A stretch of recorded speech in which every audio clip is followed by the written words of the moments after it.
the driving force, the ninth step toward riches is identified as power.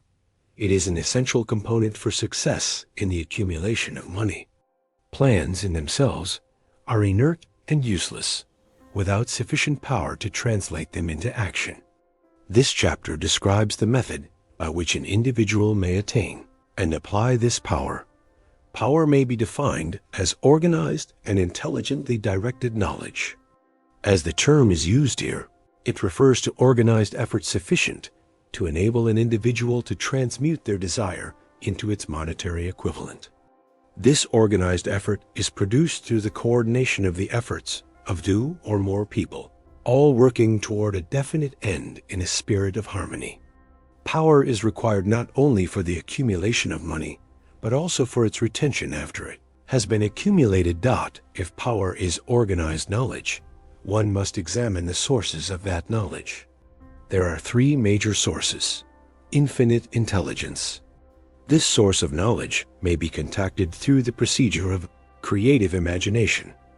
Accumulated experience. This is the recorded experience of mankind, found in public libraries, schools, and colleges, where it has been classified and organized. Experiment and research.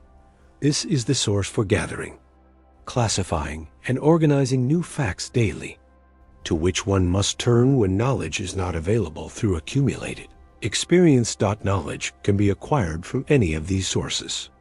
It is then converted into power by organizing it into definite plans and expressing those plans through action. An examination of these sources reveals the difficulty an individual would have if they depended upon their own efforts alone. If an individual's plans are comprehensive and contemplate large proportions, they must, generally, induce others to cooperate with them to inject the necessary element of power. Gaining power through the mastermind.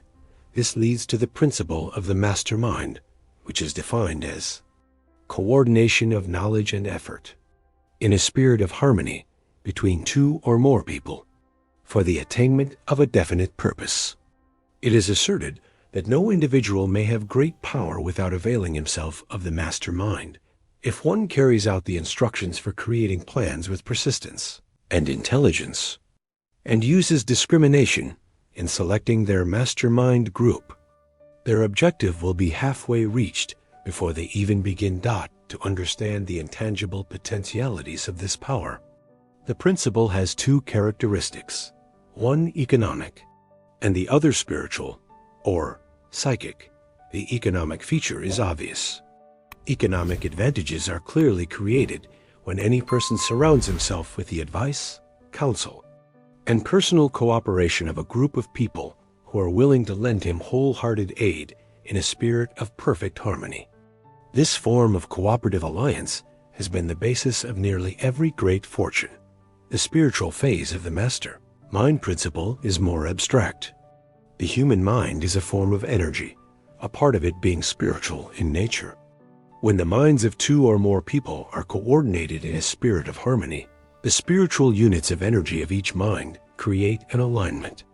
This creates a new, invisible, intangible force, and the increased energy becomes available to every individual brain in the group. This principle was first called to the author's attention by Andrew Carnegie. Mr. Carnegie's own mastermind group consisted of a staff of approximately 50 men, with whom he surrounded himself for the definite purpose of manufacturing and marketing steel.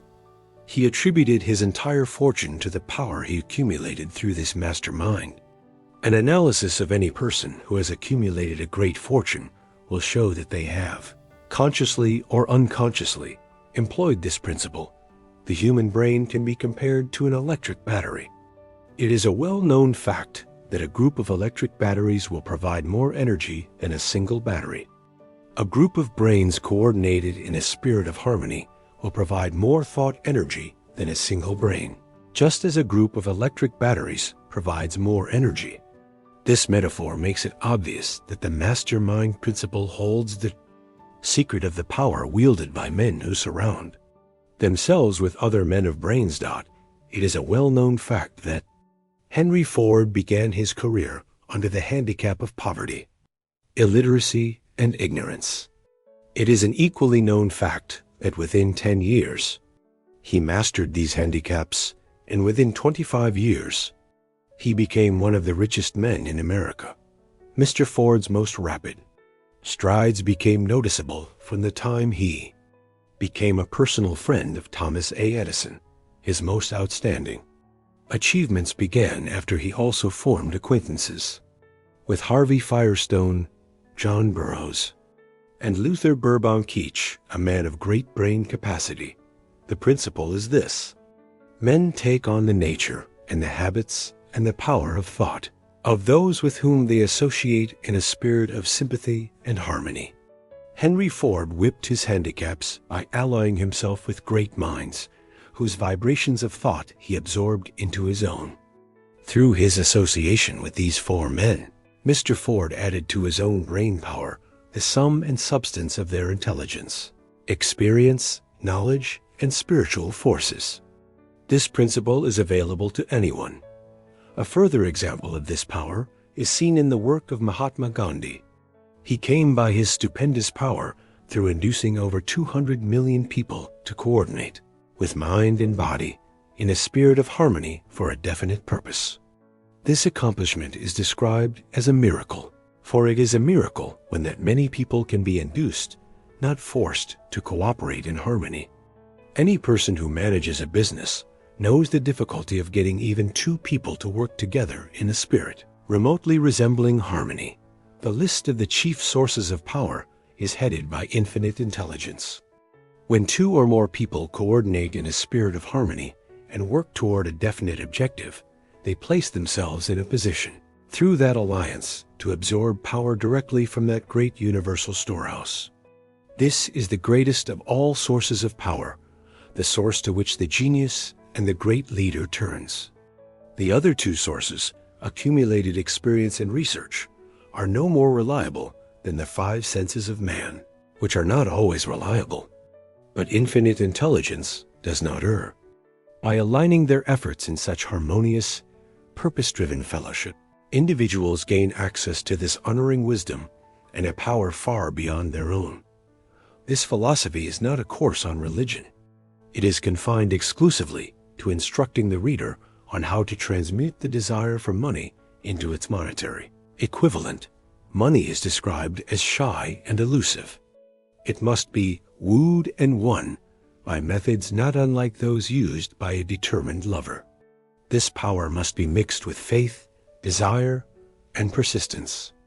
It must be applied through a plan, and that plan must be set into action. When money comes in quantities known as the big money, it flows to the one who accumulates it as easily as water flows downhill. There exists a great unseen stream of power, which may be compared to a river. One side of this stream flows onward and upward to wealth. This side consists of one's positive emotions of thought.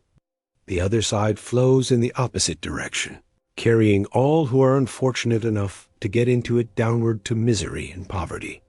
This side consists of the negative emotions. This carries a thought of stupendous importance. If you are currently in the side of the stream that leads to poverty, this philosophy may serve as an oar by which you may propel yourself over into the other side of the stream. But it can serve you only through application and use. Merely reading and passing judgment on it will in no way benefit you. Poverty and riches often change places. Poverty may, and generally does, voluntarily take the place of riches. But when riches take the place of poverty, the change is always brought about through well-conceived and carefully executed plans. Poverty needs no plan. It needs no aid, because it is bold and ruthless. Riches, however, are shy and timid. They have to be attracted. But seek first the kingdom of God and his righteousness, and all these things shall be added to you. Matthew 6:33. May the Lord bless you and guide you in every good work.